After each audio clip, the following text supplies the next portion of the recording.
Hey guys, and welcome back to the channel. So it's finally here.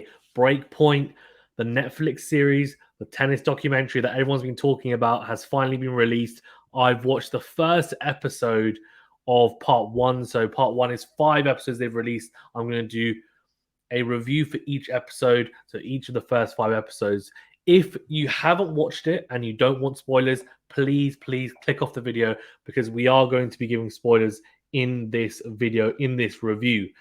Before we get into it though, remember to hit the like button and do subscribe if you are new. Really does help us out a great deal. So thank you to all of you who have liked and subscribed. And if you're listening on a podcast platform, do leave a rating or review as well. Thank you to all our members as always. Let's get into it. So episode 1 was titled The Maverick, and well, I'm pretty sure you can guess who they were talking about. Yes, you would have guessed it. Nick Kyrgios is front and center in the first episode of Breakpoint. What I'm going to do is I'm going to talk about what I liked about the episode, what I would have liked to have seen more of, and then kind of talk a little bit about the episode as a whole. So what did I like about it? I liked the intro. It was quite dramatic. It was talking about the mentality, what's it like as a tennis player to get out onto court in front of crowds, you know, the nervousness, the anxiety, the excitement. I think it started off really well, the episode, and it definitely captured my imagination. And I was watching it as, of course, a hardcore tennis fan, but also as trying to channel my inner noob, almost, as someone who doesn't know anything about tennis, and was thinking, okay, would this really grip me?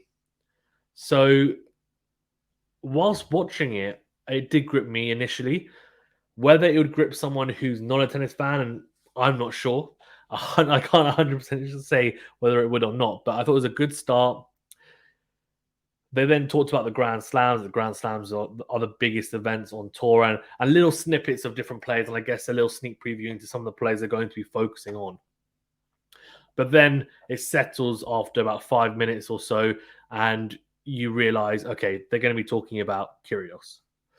So it's set during the Australian Open and just before the Australian Open. So he hasn't played as much tennis. At that time, I think he was ranked over 100 in the world. So hadn't played much tennis, very on and off in 2021, of course. And, you know, he came up against Liam Brody in the first round. So they don't show a lot of match footage. They show a few points, but there's a funny moment in the tunnel where, you know, Kyrgios is saying, you know, that Liam Brody's an effing competitor. Liam Brody's chuckling, and, you know, clearly they have a pretty decent, at least a tour relationship anyway. But they go onto the court, and Liam Brody says after, you know, Kyrgios really plays into the crowd. He ends up winning in straight sets, of course, Kyrgios, and that, you know, he knows how to use the crowd. And Kyrgios, after when he walks off, says, you know, the crowd were like crazy, they were wild. And what I really liked was the fact that throughout the episode, they had when it was filmed, of course, the current scenes at the Australian Open at the time. So the majority of the episode, all of the episode is focused on just for the Australian Open, and then when the Australian Open finishes. And they have flashbacks or clips of him when he was younger. So they talk about how, you know, for example, Kyrgios talks about how he, at the age of 17, had a really big growth spurt and then was bigger than everyone else and realized how good he was. But his mum said, you know, he used to play from the age of 7 and he naturally was very good. And he was a very chubby kid, they said before. No, he was pretty chubby, but really like full of energy, full of happiness, his mum was saying. And you get a good insight into what Kyrgios's life has been like a little bit. It's not hugely in depth. You don't get, you know, it's not a biography on the man, but you do get a little bit of it's like a little window of insight that you get on Nick Kyrgios. And you know, his mum says, you know, he's had it pretty tough. He's had some tough times throughout his life, but of course picked up tennis at 7, I think she said, and was playing really well at 7 anyway. And then at 17, got the growth spurt, as Kyrgios was saying, and then said, you know, I realized that I'm actually really good. And then what's very interesting is the fact that just before I think they show the first round of the Australian Open, they do a really nice flashback, and it's to the match where I guess he really broke through as a teenager in 2014, beating Rafa Nadal. 2014, he was the world number one at the time, Nadal, and Kyrgios beats him at Wimbledon as a teenager, and he becomes a Australian hero. He becomes the next big thing, and Kyrgios, I think, you get a bit of insight into his life beforehand, and if you didn't know a lot about it, then of course it's a good watch in that sense as well. And I think if you're just a neutral or you're someone that hasn't watched tennis at all, probably is a good episode to start off with, because he is a player and a person that divides opinion, no doubt about it. And what you also get is Kyrgios talking about himself, and interestingly, he admits probably some things that some of you might not have expected him to. And one of the biggest things is that when he beat Nadal, he felt the pressure almost straight away because of the media, and the media were labeling him as the next big thing. And he even now, so this was filmed in 2022, feels like he has expectations on him to be the next big thing. Now, he's not young anymore. He is in his so-called prime. He's still got, of course, a few years left, depending on how long he wants to play. He hasn't won a slam yet, but there is big expectations on him still, because like some of the people say, and I guess it's almost ironic because they are some of the ex-players. So, for example, Andy Roddick, he talks a little bit on as a pundit, I guess. You have Maria Sharapova chimes in a little bit as well. There's some other ex-players, some pundits as well, who talk about how Kyrgios is. So McEnroe says he's the most talented player he's seen in the last 10 years. Roddick says, I really wish I had his talent, because he's just incredible. He's got unbelievable talent. You have who else is it? I think Berrettini says that Kyrgios is the most talented player on tour in terms of talent, pure talent-wise. Tsitsipas says that Kyrgios is, he's not a bad guy, but when he gets onto court, he becomes like a demon. He becomes like, he just is so fiery in the heat of the battle. And funny enough, his mum actually says that after that win against Nadal, his temper, he almost developed a shorter temper. And I wonder whether that was to do with the fact that the expectation was almost too much. And he said that it took him like the first 5 years after he won, so 2014, 2019 were like whirlwind. It was like a whirlwind. He didn't know how to handle it, which is really, really interesting, right? Because I guess we only see him breaking his rackets and, abusing umpires potentially. And then, the really weird remarks he says. And, he's saying that he's going to pubs late at night and he's not training and he's not doing this. And you do get a little bit of insight into that, in the sense that what was good to see was, interestingly, his coach and at that time, he had, I think it's still the same, but he's a bit more stringent now from what we've seen since that Australian Open tournament onwards. And I wonder whether they'll touch upon it again at some point. Of course, he became a little bit more serious, I think, after the Australian Open. I feel like that was like a turning point. They didn't really touch upon that. But what he says, his coach, is that, and friend, is that he's basically just there to make Nick feel good. He's completely different to any other player. So he's having breakfast and he says to his mate, because his mate says, oh, you're going to train today? Are you going to do a session? He goes, oh, if the weather's good, and then yeah, I might. So it's all just about like how he's feeling. He doesn't have a strict regimen. It's just whenever he feels like it, whenever he thinks he needs to, he will then train. He will then do, and he's not being held accountable by anyone else. And you get the feeling that the way that they talk, if he was held accountable, maybe he wouldn't be able to express himself the way he does on the court. That's the feeling that you get from his mate. That's what his friend is saying. Whether that's true or not, I don't know. But I'm just telling you what the feeling that I get when he was talking about it. And Costine, his girlfriend, and obviously still his girlfriend, says, he's not as crazy as people think. And there's a funny moment where he's doing a urine test and he FaceTimes his girlfriend, and well, she FaceTimes him, and she's like, come on, because like, it's taking ages to do it, and he's really struggling to do it, to get the correct amount of urine, right? Enough anyway. And so he's like, oh, I'm trying, babe, I'm just like necking down all these waters and energy drinks, but I'm just really struggling with it. I'm really struggling. And she's like, and he's like, oh, don't worry, I'll be there soon. She's like, okay, cool. Like, okay, cool. And she goes to the camera. She goes, he needs to drink more water and stay more hydrated because that didn't look good. Because he shows her his urine, and she's like, don't show me that. But also she sees it. So probably a lot darker than it should have been. I mean, it's just, he is an entertaining individual, of course. And it is really interesting. They show, of course, as I said, the flashbacks to Nadal. It's great to see, and him talk about the pressure, how it felt after beating him. It was like crazy, but then the fact that all he felt was just pressure now to be the next big thing. That's it. And even actually when he's training, this is really interesting. He's hitting with a hitting partner, and his coach slash friend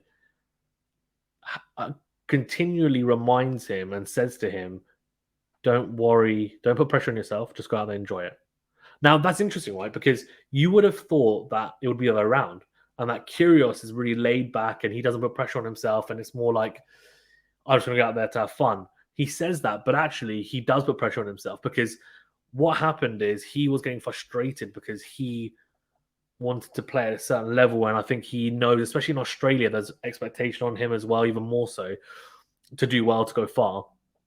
And there's a training session, and he's kind of just sitting in between, practice sessions, and looks a bit stressed. And he's like, it's great to be back in Australia, but of course, there's always a bit more pressure. And his mate's telling him, look, don't worry about it. Don't, just go out there and have fun. And it shows he's human, right? Yeah, of course. He's been labeled as a bad boy and all those things, but at the end of the day, of course, he's still only human. And it's almost as if that winning against Nadal was great for him, in the sense that, of course, he's managed to then beat the big three, and he's one of the only players to do so, etc.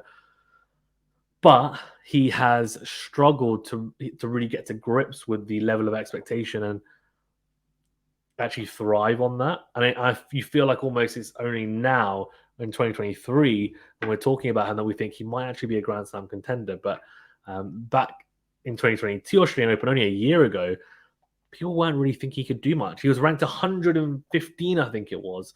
He ended the year in the top 20. Incredible. If there were points at Wimbledon, I think he would have been just outside the top 10. I mean, incredible year, of course, right? And they obviously don't talk about that. As I said, it's only the Australian Open. So well, actually, I'll talk about more about what they talk about in the episode. But what I want to talk about is what I would have liked to have seen more of. Now, I guess the way they've done it is they're going to focus on the Australian Open and Roland Garros for these 5 episodes. I'm assuming I haven't watched it, of course. So maybe we'll see more of Kyrgios in the last 5 or next 5 episodes in June. But I would have liked to have seen a little bit more about.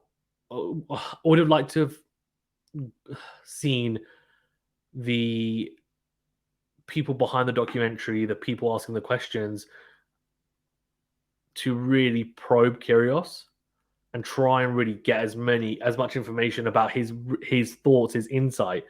That's what I really wanted to see. And I know there's a bit of dramatization with these documentaries, as always, and that's understandable. But it would have been nice to see a little bit more about the expectation and how did it feel. And then also, growing up, he talks a lot about his love of basketball, and that he'd rather be a basketball player, for example. Like, let's try and nail him down. Try and actually get him to talk, because he says a lot of contradicting things a lot of times. He'll say, I'm retiring this year. I'm going to do this. I'm going to retire. Like, he's very throwaway a lot of the time with his comments. And it would be good in that scenario. It seemed like a safe place, a safe environment for him to just open up and talk. It would have been nice to hear a little bit more about that. And yeah, I mean, it's funny because those are things I would have liked to have seen most of, right? More of. more of that. I would have liked to have seen a little bit more of like match play as well, and a little bit more analysis on his game. They do talk about his serve and how amazing it is, but what I would say is it would have been nice to get a little bit more analysis on how good he actually is, because genuinely he is a phenomenal server. And yeah, I just think it's fantastic. Like, he is so good. Genuinely is curious when it comes to serve and when it comes to his forehand and ability wise.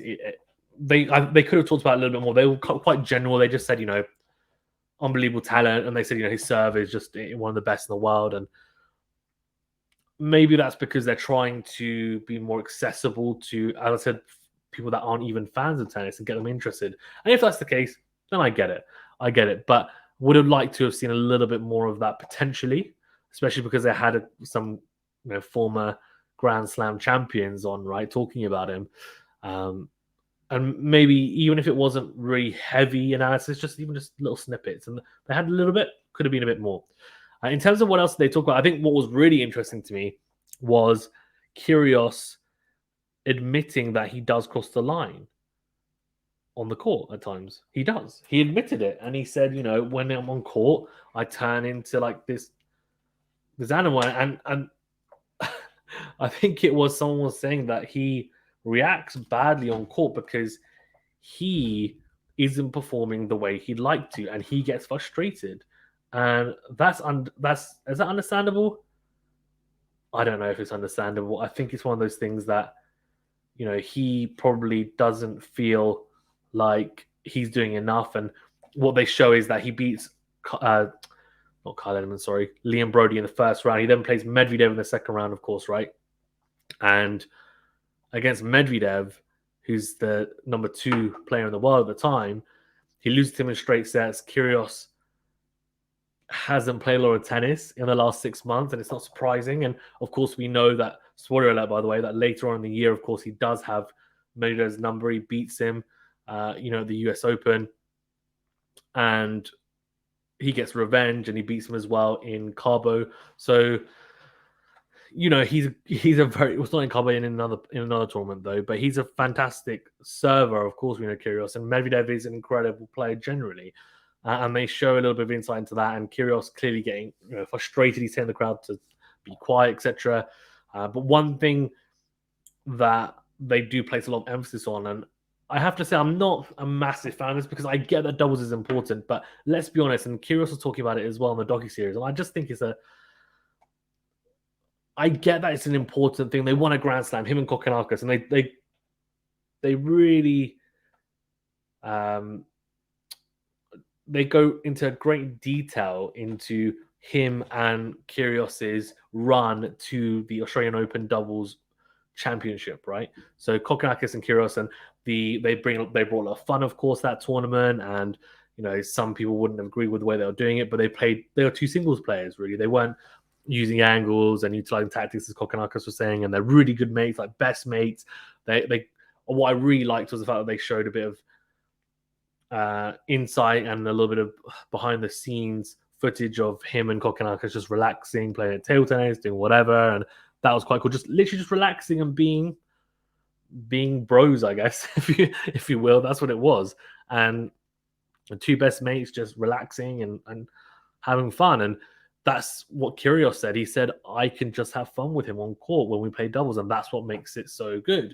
And people ironically saying, in the series, some of the commentators like, why doesn't he play like this in singles? And he did end up playing like that in singles for the rest of the year.